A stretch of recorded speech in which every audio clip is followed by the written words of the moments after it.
Paris, the autumn of 1944.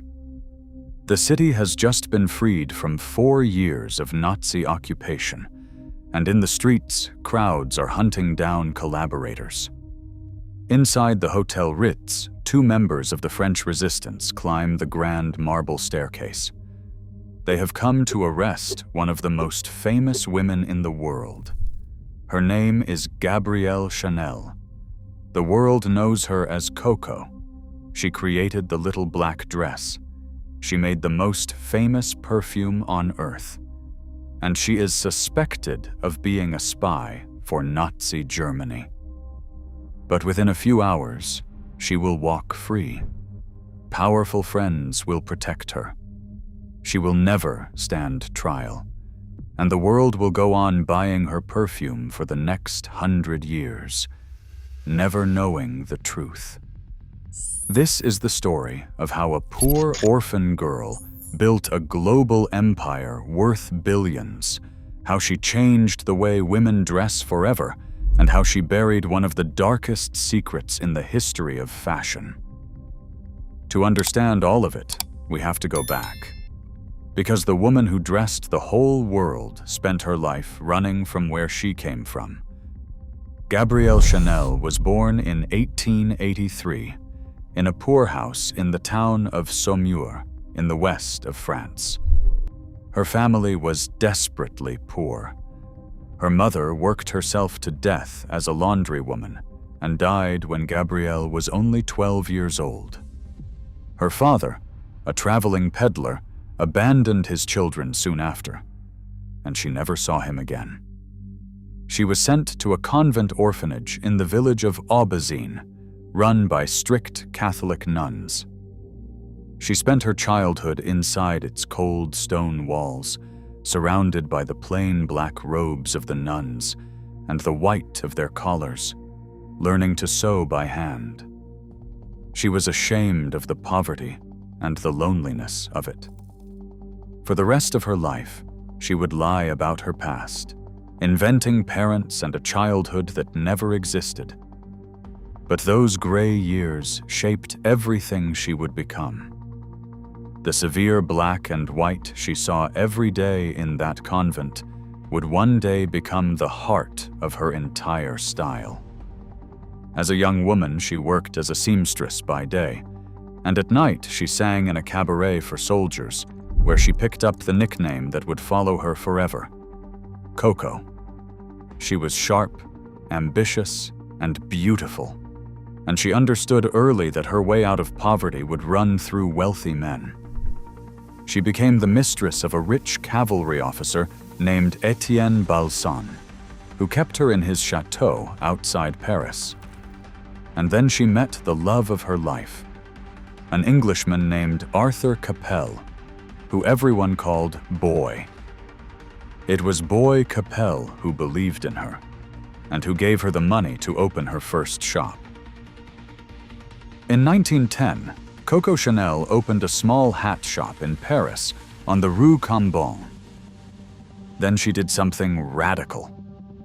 At a time when women were laced into painful corsets and buried under heavy fabrics and feathers, Chanel set them free. She made simple, comfortable clothes from jersey, a cheap knit that until then had only been used for men's underwear. She borrowed from menswear, from sailors and stable boys. She cut women's hair short. She made a suntan fashionable. She even sold costume jewelry, strings of fake pearls, something no respectable woman had dared to wear. In 1926, she created a simple black dress so perfect that Vogue magazine predicted every woman would one day own one. The little black dress was born. Then, in 1919, tragedy struck. Boy Capel, the man she loved most in the world, was killed in a car crash. Chanel was shattered. In her grief, she had the walls of her bedroom painted black. But she poured all of her pain into her work. And 2 years later, she created the thing that would make her a fortune. The thing was a perfume. In 1921, Chanel worked with a master perfumer named Ernest Beau to create a scent no woman had ever smelled before. Most perfumes of the day were simple, single-flower fragrances. Chanel wanted something complex and mysterious, a perfume that smelled like a woman, not like a bed of roses. Beau's presented her with a row of numbered samples. She chose the fifth, and so she called it Chanel No. 5. It was the first perfume ever to carry a fashion designer's name, sold in a plain, clean glass bottle that looked like nothing else on the shelf. It would become the most famous perfume in the world. Through the 1920s, Coco Chanel became one of the most powerful women in Paris. Her designs defined the decade. The rich and the famous climbed the stairs to her salon on the Rue Cambon. She dressed actresses, dancers, and duchesses. She carried on a long affair with one of the wealthiest men in Britain, the Duke of Westminster, and when people asked whether she would marry him, she gave a famous answer. "There have been several Duchesses of Westminster," she said, "but there is only one Chanel." Her double C logo, 2 interlocking letters, became a symbol of pure elegance. Her collarless tweed suits, her ropes of pearls, her white camellia flower, all of it whispered money and taste without ever shouting. By the 1930s, she employed around 4,000 people in her Paris workshops. The poor orphan from the convent had become an empire. At the center of that empire was Chanel No. 5. It made her rich beyond anything she had ever imagined. It is said that at the height of its fame, a bottle of Chanel No. 5 was sold somewhere in the world every 30 seconds. Years later, Marilyn Monroe would be asked what she wore to bed, and she would answer only a few drops of Chanel No. 5. But here is where the seed of the darkness was planted. Chanel did not truly own her own perfume. In 1924, to manufacture and sell No. 5 across the world, she had signed a deal with 2 brothers, Pierre and Paul Wertheimer. The Wertheimers were wealthy French businessmen, and they were Jewish. Under the terms of the deal, they took 70% of the perfume company. Chanel was left with only 10%. No. 5 went on to earn an enormous fortune. And over the years, Chanel came to believe she had been robbed of what was rightfully hers. She fought the Wertheimers in court again and again, trying to claw back control of her own name. She grew to resent them with a bitterness that never faded. And when the world went dark, and France fell to Nazi Germany, Coco Chanel would reach for a terrible new weapon to use against them. Before the war turns her story dark, one quick word. If you like the true story behind the names you already know, the secrets behind the glamour, then subscribe and stay close. Every week, we open the door on another empire. Now, back to Paris, in the shadow of the swastika. In the summer of 1940, the German army marched into Paris. France had fallen in a matter of weeks. Swastika flags now hung from the buildings of the most elegant city in the world, and German soldiers strolled down the Champs-Élysées. Coco Chanel made a cold decision. She shut down her couture house and put nearly 3,000 of her seamstresses out of work. Many believed she did it out of spite, to punish the workers who had gone on strike against her a few years earlier. She kept open only her perfume and jewelry boutique on the Rue Cambon, where German officers now lined up to buy bottles of Chanel No. 5 to send home to their wives and girlfriends in Germany. And Chanel moved into the Hôtel Ritz. The Ritz was the grandest hotel in Paris, and during the occupation it became a residence for the German High Command. Its corridors filled with Nazi officers in uniform. while ordinary French families went hungry and lived in fear of the Gestapo. Coco Chanel lived in comfort inside that hotel, dining and sleeping among the men who occupied her country. To the outside world, she was simply the great designer, quietly in retirement. In truth, she had chosen the side of the occupier. And there, she began the relationship that would define the darkest chapter of her life. She took a German lover. His name was Baron Hans Guenther von Dinklage, a tall, charming, aristocratic German more than a dozen years younger than her.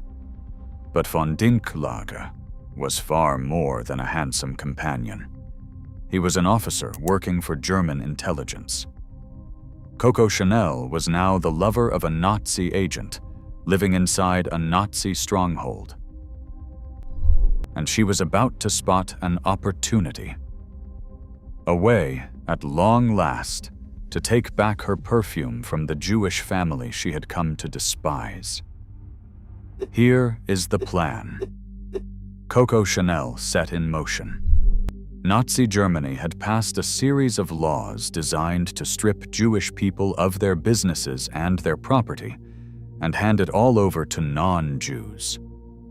These were the Aryanization laws, and they were one part of the vast machinery of persecution that would end in the murder of 6 million Jews. Chanel decided to use those very laws to seize full control of Parfums Chanel from the Wertheimer brothers. She wrote to the German authorities in Paris, pointing out that the company was in the hands of Jews and arguing that it should therefore be taken from them and handed to her. It was a cold and calculated act of betrayal, an attempt to use the persecution of an entire people as a tool to win an old business dispute. But the Wertheimers had seen it coming. They were clever, and they had powerful friends of their own. Before they fled France for the safety of the United States, they had quietly signed control of the company over to a trusted French Christian businessman, an aviation industrialist named Félix Amiot. On paper, Parfums Chanel was no longer owned by Jews. Chanel's scheme collapsed. The perfume stayed firmly out of her reach. And still, she went deeper into the arms of the enemy. Because Coco Chanel did not merely live among the Germans, and she did not merely try to use their laws for her own gain. She worked for them. Declassified intelligence files and later historical investigations revealed the truth that Chanel spent the rest of her life hiding. She was recruited as an agent of the Abwehr, the intelligence service of the German military. She was given a secret agent number, F7124, and a code name, Westminster, taken from her former lover, the English Duke, the woman who had dressed the free world, whose perfume sat on dressing tables from Paris to New York, was now, on paper, a registered SPY for Adolf Hitler's Germany. And in 1943, she would be handed a secret mission that reached all the way to the top of the war. The mission was given a code name of its own, Operation Modelhut, which means model hat. By 1943, some inside the German command could see that the war was slowly turning against them, and a few of them were quietly searching for a way to make a separate peace with Britain, before it was too late. Coco Chanel offered them something no general or diplomat could. She personally knew Winston Churchill, the Prime Minister of Britain. The two had been friends for many years, moving in the same glittering circles between the wars. And so Chanel was sent on an extraordinary journey. She traveled to Madrid, in neutral Spain, carrying a scheme to make contact with British officials and pass a personal message to Churchill himself, proposing a secret path to end the war in the West. It was a wild, almost unbelievable plan for a fashion designer to be carrying. And it failed completely. The message went nowhere. The war ground on, and the killing continued. Then, in the summer of 1944, the Allies landed in France, and Paris was liberated. The Germans fled the city, and the French turned in fury on those who had helped the enemy. Suspected collaborators were dragged from their homes into the streets. Women who had taken German lovers had their heads shaved in public and were paraded before jeering crowds. The French resistance came for Coco Chanel at the Ritz. She was arrested and questioned about her German lover and her activities during the occupation. And then, after only a few hours, she was quietly released. No trial, no punishment, no public shame. To this day, no one knows for certain who reached down to protect her. Many historians believe it was Churchill himself, unwilling to see an old friend, and perhaps the secrets she carried, dragged into the light of a courtroom. Coco Chanel, the registered agent codenamed Westminster, simply walked away. Within a short time, she left France altogether and went into exile in Switzerland, living quietly in a hotel among the mountains, together with the German officer she loved. For nearly 10 years, it seemed that Coco Chanel's story was finished. She was in her 60s, living in exile, her name quietly stained by the war she never had to answer for. But she was not done. In 1954, at the age of 70, Coco Chanel walked back into Paris and reopened her couture house on the Rue Cambon. The French press, still carrying the wounds of the occupation, were cold and dismissive. But across the ocean, the Americans embraced her, and her simple, comfortable, elegant style was exactly what a new generation of modern women had been waiting for. Her comeback became a triumph. The very next year, in 1955, she created a quilted handbag with a long chain strap so a woman could carry it on her shoulder and keep her hands free. It remains one of the most desired handbags in the world to this day. But there is a final, stunning twist to her story. To fund her grand comeback, Coco Chanel needed a great deal of money. And so she turned, of all people, back to the Wertheimers, the very same Jewish family she had once tried to have stripped of everything under the laws of the Nazis. Pierre Wertheimer agreed to bankroll her return, and in exchange, he took ownership of all of it: her perfume, her fashion house, her entire business. In her final years, the Wertheimers quietly paid for Coco Chanel's whole life, every meal, every hotel bill, every expense, in return for the right to her name. Coco Chanel died in 1971 in her private suite at the Hôtel Ritz, the very hotel where she had lived through the German occupation. She was still working on a new collection, just days before she died. And here is what became of everything she built. Today, the House of Chanel is still owned by the Wertheimer family, the grandsons of the man she once betrayed. The company earns around $20 billion every single year, and the family that owns it is worth more than $40 billion. The Jewish family that Coco Chanel once tried to destroy, using the laws of Adolf Hitler, now owns her name, her perfume, and her entire empire. And they are among the richest families on the face of the earth. She dressed the world, and she changed it forever. But the woman behind the little black dress carried her darkest secret all the way to her grave. And the empire she built outlived the truth she spent her whole life trying to bury. If this story pulled you in, then subscribe. Every week, we open the door on another great house and tell you the truth behind the label, the fortune, and the secrets. Tap the like button so more people can find this one. And tell me in the comments which fashion empire you want us to walk into next. There are many more doors to open, and every one of them is hiding a secret.